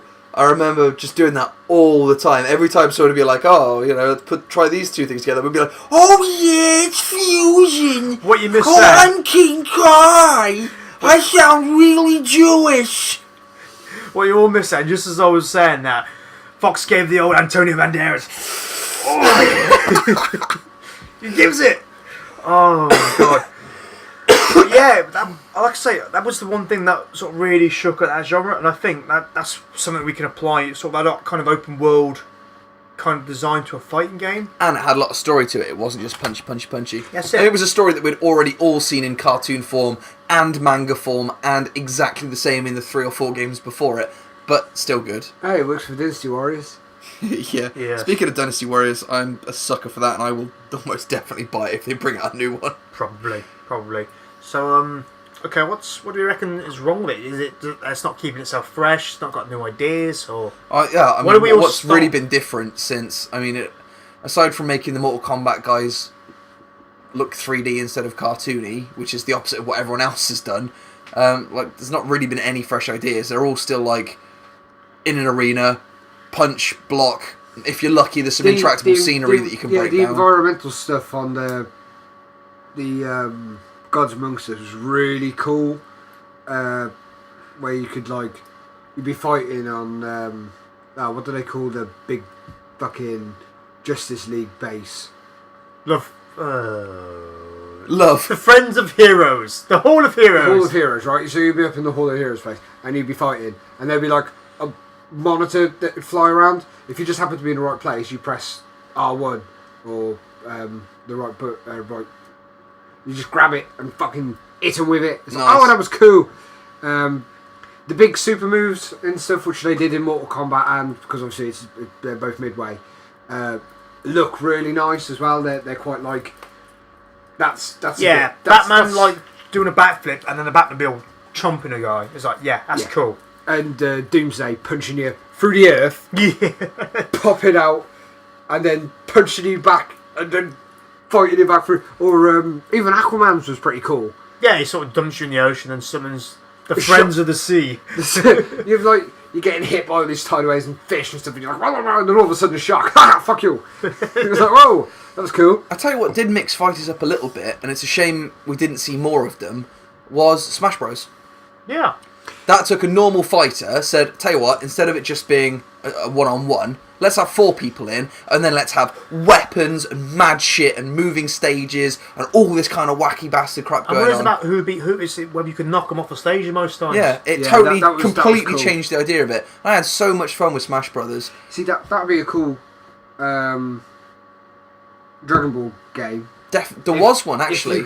If you could have that 3D aspect, but have maybe more than one enemy. There was a game. I don't think it ever came out outside of Japan, but it took loads and loads of. Who did Dragon Ball Z? The company who produced the show. It was Bandai, wasn't it? Bandai did the games. Well, whoever did the series, but they're in the same conglomerate as like One Piece and I think Bleach and some other animes as well. And there was a game that was almost exactly like Smash Bros. It was like on platforms, and you either had like Luffy from One Piece versus Vegeta, and you could actually have them all fighting on a very, very similar layout to Smash Brothers, but I don't think it ever actually released outside of I'd like the Japan. idea of like a 3D, the way that Dragon Ball is, but having like, say, you could have Goku and Vegeta against Android 18 and 19. Yeah, so the only thing that mostly came up you'd be fighting, and then you could see them fighting as well. Fighting, and then you could go and give them a hand and have like a big. Well, maybe that's the way it goes. Maybe you have the pub fighting simulator. Maybe like something like I've seen out of World's End. Like you're dashing somebody up, you're getting a bit pissed. You can interact with all the pumps. You can pour yourself a drink, smash his face into the tap. There might be about 4 or 5 different interactions with each object in the world. And then suddenly your mate comes flying through the window because he's just joined the session. So, and then some other like AI comes in as well and starts beating him up. It's like, oh fuck, he's in trouble. Just sort of knock the one dude out. You got to find that fine line between like a beat 'em up and just like a platform fighting game. Yeah, I suppose because a lot of fighting's now been incorporated into the games themselves. Like Batman has that element of fighting, and this, that, and the other. Which would also make a great multiplayer game, I think. The multiplayer they've done for Arkham Origins looks really flawed. Yeah, but I mean, like, if you had, like, the single-player mode... If, one person was Batman, the other was Robin, and it was, like... Like a horde mode? Well, no, I mean, just, like, literally just playing the campaign through, but you could do it with a buddy. Just a co-op campaign. I think that would work pretty well, but, obviously, there's got to be some massive flaws to that, otherwise I'm sure they would have done it. But yeah, it's difficult to say, there's all these different lines between what would make it a beat-em-up, what would make it a platform or whatever. But they've had beat-em-ups in the past where it's been a 4-on-4, not Smash Brothers, but like Wu-Tang? Was that a Wu-Tang beat-em-up game? Def Jam? Def Jam. Def Jam. No, Def Jam was the... It was a racing game, wasn't it? Def Jam Vendetta? No, it's fighting. Well, it was a fighting game. No, it was PlayStation 1. Maybe there's a Wu-Tang game for that, and it was like an early precursor to the Def Jam. Yeah, games. I think it was, and I think it was 4 players, so you could be like fighting one guy, and then you press a button and you would lock on to the other guy. Yeah. I don't think that would be so hard to incorporate into a bigger, more fluid system. What about the wrestling games? They don't seem to have a problem having a 1-on-2, a 2-on-2, a 6-on-1. Maybe because they're in the same sort of fixed environment, perhaps. But then when you're thinking of a beat 'em up like not Streets of Rage, like Street Fighter or something, what's really the difference aside from a slightly different camera angle? What would the difference be between? I suppose the purists would go, well, it's not a beat 'em up anymore because you can move freely around the area. But in the new ones, you can kind of like step in and out of you can move around the arena anyway. So why not take the angle like the wrestling game, but have it as like a focused beat? I love the wrestling games, but I want them to be much more slicker, much more wide. And I hope I'm not intentionally buying the version this year because I'm hoping they give it to somebody else because Ukes have had their turn now. I think they need to do something else. So I don't know where the impacts are more real, where it feels a bit nicer to do because you're always like trying to pick up a man and your arm is going through his body as you're picking him up. Yeah, it's because of the scales of the actual wrestlers are so varied. Yeah, if they took out every single move set for, say I was a wrestler and you and I was against you guys, every single move set I had would have to have the variations of doing it to each individual wrestler. Surely we must be getting to a generation now where we can have those little incremental details and there's little appreciations for the fact that this guy is 6-7 feet high, this one's 5 feet tall. Okay, the power bomb looks like this now, and you can pick him up like really quickly and slam him, but it doesn't go through his body. Yeah, surely. Yeah. I would enjoy the wrestling games more, and I know this has nothing to do with the actual games themselves, but if I had more friends that were playing them. Like, if I knew, like, with GTA, no matter what time of day I turn my Xbox on, I know that I've got, like, 5, maybe 6 friends who are going to be playing it. The problem with the one SmackDown I played a lot online, because I had a few friends that played it. Yeah. And as soon as the new one came out, they cut the server. Ugh. Yeah. And they did a really poxy thing that if Bret Hart's available to download as an extra character. So I'll pay 80 points or whatever that would be to get Bret Hart. Then I'll go to play online with my friend and it's like, yeah, your DLC doesn't match. Yeah, and he's like, oh, so I'll get Bret Hart. I won't play as him, but I'll get him. So then he buys him, and then he goes, oh, cool, we can have the WCW. Well, not even that, just like the downloads had to be exact. Yeah. So you were that's always really shitty. You were really limited. So if you clicked on a random match, it would find someone and then go, he hasn't downloaded. He's only downloaded 6 of the 30 extra characters we've made, and you've downloaded 8. So you're not compatible. Yeah, we should probably talk about that DLC stuff later, but that is annoying. I remember that being a really big deal with Halo. Yeah. Because we all had map packs. Oh yeah, like we'd have 5 or 6 of us all playing, and then Birdie would join, or one of our other friends would join who hadn't got that particular map pack, so none of us could play. Or not even that. You'd jump into a server, you'd pay £4 for that map, and it would never, ever, ever, ever appear, even if you were playing on like random online matches. Yeah. You just never ever use them. Yeah, it's a tough one to have because I don't know. Fighting's more than any other game to be more DLC driven than any other genre I've seen. So it makes sense for the costumes. Only if the original game is cheaper. You don't want to pay £35 and then find out that all the best characters are released 2 days later at £4 a pop. If what you were saying with that other game, the original game is free with one character and then it's £1 a pop for each additional character you want to buy. As long as you can fight the other characters and see what they like. Yeah, of course you can. You'll be able to fight them and see their moves. But it may be a case of like, I'm never going to figure out how to do those moves now. Now that you've got him, it's just kind of, oh shit, what am I doing? But who knows? Maybe what I kind of would like maybe is you could trial the character as well. Say like play 3 fights with him and then maybe play 3 fights, or maybe just even go into like training mode with them. Maybe you only have access in training mode. Yeah, okay. So you can't like. There's not like you can do in training mode other than just. So you do like I don't know. You do the main solo campaign, and then you get beaten up by Glacius because of his cool ice moves and stuff like that. You go, oh fuck! How's he managed to fuck me up? You go into training mode, learn his moves a bit, and go, fucking hell, this dude is good. I'm going to do some damage with him. What's his cost? 179? Yeah, let's have him. And you have him, and then you go off, and then you get fucked up by somebody else, maybe. You have another go at them. Maybe you like them, maybe you don't. but it's worth it. I tend to if I play beat 'em up and I really get into it, like Mortal Kombat's and all the earlier Tekkens, and you want to get all the different endings. Yeah. I'll end up playing with all the characters, whether I like playing as them or not. Mm. You know, and I think I find that annoying that to complete the game, I have to keep paying all these microtransactions. What Going through the hassle of it, because it is a bit. I know it's not a lot of effort. It's But not, it's not like you've just. Yeah. What I don't want is constant begging for money. All right then. Just to round out our opinion piece here, best fighters that we've used or our favourite fighters, Mortal Kombat. and your favourite fight from that. Well, my favourite. Yeah, actual character. Ooh, Scorpion. He's awesome. He's just Scorpion's awesome. There's probably a couple more I like, but off the top of my Probably head, Sub-Zero as well. Sub-Zero is called Noob Put him Saibot. under the bus. Noob Saibot's called Smoke.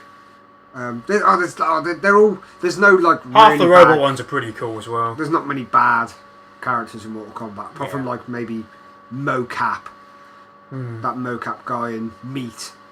Yeah. But they were like the newer. They were just shit. They were like Mokujin, really, just copying moves. Yeah. But yeah. Fox? I gotta probably say, thinking about it, probably Dragon Ball Z Budokai Tenkaichi 2. Favourite character or favourite player. Probably used Vegeta more than anyone else. I love Vegeta. Bang! Badass motherfucker. Oh, Got it, God! Seriously. And moves. Zarbon as well, just so I could go, this isn't even my final form! Blech! Turn into ugly crocodile monster. I fucking love Zarbon. Pretty boy douchebag. What about you, man? Well, I'm going to say Tekken 4 for Jin, because he's got... I don't know, it sort of redefined my way I looked at him, because he just sort of had like a really quick moveset, and then he became this really technical fighter. It was one of those really cool, like, if you hit him, his hook falls down. I know it's not a big thing now, but at the time it was like, that's awesome. Because I've put him on his back, and he's got back up, his hood stays down, rather than he starts to fight with it up. And you can That sort was of such a smash cool people touch. into telephone booths. Yeah. It's like, bash, yes! It's such a cool touch at the Street start. Fighter as well, Sorry, I keep kicking love, you. so I'd probably say Cammy for Street Fighter, because I love all the kicks and Again, stuff. gotta go for the cutest ones. Sakura and Kami. Honourable mention though, talking about Tekken, Brian Fury. Brian Fury's cool. It's got to be one of my favourite. He is the guy I use on. He's the ultimate, I don't give a fuck. What about that Eddie Guerrero guy with his capoeira? It was so annoying. it's cheap. I could never Gordo. figure it out, but people were just like masterful with it, looking so graceful and cool. Fuck off. It's just, Eddie Gordo, I've heard too many Eddie Gordo wins in my life. It's not even really. Oh yeah, like I was thinking quick- Eddie Guerrero's wrestling as I was thinking Yeah. Eddie. It's Eddie not really Gordo. like combos. It's more like a sequence because everything flows into each other. Yeah. I I like the style. I hate the fact it fucks me. Fucks me did like hard. the fucking Gonk the Dragon Gone, yeah, man. Gone with the wind. and Dr. B, Dr. Botsconovich. Yeah, but He was cheap. He was a cheap fuck. Anyone who played with him was a tosser. Like using Law in Tekken 2 and they just do that like sort of flip spam. Watch out! Watch out! I always watch love out, Law watch because he's out. such an interesting character, like story-wise, because he's like a chef. Chef, yeah. And he's shit. He's actually quite shit. He's quite shit as a chef. He's a fucking brilliant fighter, but as a chef, his one passion in life, he's shit. That backflip spam was funny because as soon as you weighed up the timing of it, you could just totally fucking punk anyone that just did that. You'd be like, okay, block, yeah, fuck you, block, yeah, fucking whatever. You keep doing your backflip, I'll just keep kicking the shit out of you. Drive! Oh god. And finally, as an honourable, well, not even an honourable mention, I'd say King of Fighters is Virtua Fighter 5, and I'd have Kagemaru for that because he's a ninja. He's a ninja dressed in blue with a yellow belt. He's Oh, we made didn't it- mention Soul Calibur. Soul Calibur. Did anyone Ah, play Fight School on the PS1? Rival Schools as Right, well. that's what I was thinking, not That Fight was a School, tag Rival team Schools. type thing as That well, was wasn't it? cool! I remember playing as a kid with a baseball cap and the bat. That was They all awesome. like had themed stuff. They were like baseball kids and like rocker kids. And I've got to pick that up now. That's happening. That's happening. Yeah, Rival Schools. That's wicked. But yeah, Soul Callie as well. Siegfried. He has such a tragic story, and I love him for it. And that real creepy fucking... Oh, Yoshimitsu should get a mention because he's awesome. Yeah, Yoshimitsu appears. Because he's in Soul Calibur, isn't he? Yeah, he's in Cali. What's that creepy sort Gimp of... looking guy. Yeah, Voldo. Yeah, amazing. Voldo amazing character. Got knives in his hand and on his feet. So it's a fucking He's hell. amazing. Cervantes as well. Cervantes is cool. Yeah. But yeah, So it turns out we don't all hate fighters as much as we thought we did. No, I've always enjoyed fighting games. we don't hate them. We just, I don't know. Maybe they need something. They need some love. They need some love. They need. It needs to kick up the arse. It needs a new fighter game. It needs a new way to play. So yeah, we're going to conclude the podcast there. So it's goodbye from me, Naz Dragonard. It's goodbye from the Flawless Cowboy. Goodbye. And it's goodbye from Fox. Sayonara. Sayonara, he says. And we'll all catch you again soon. Alright then. Cheers.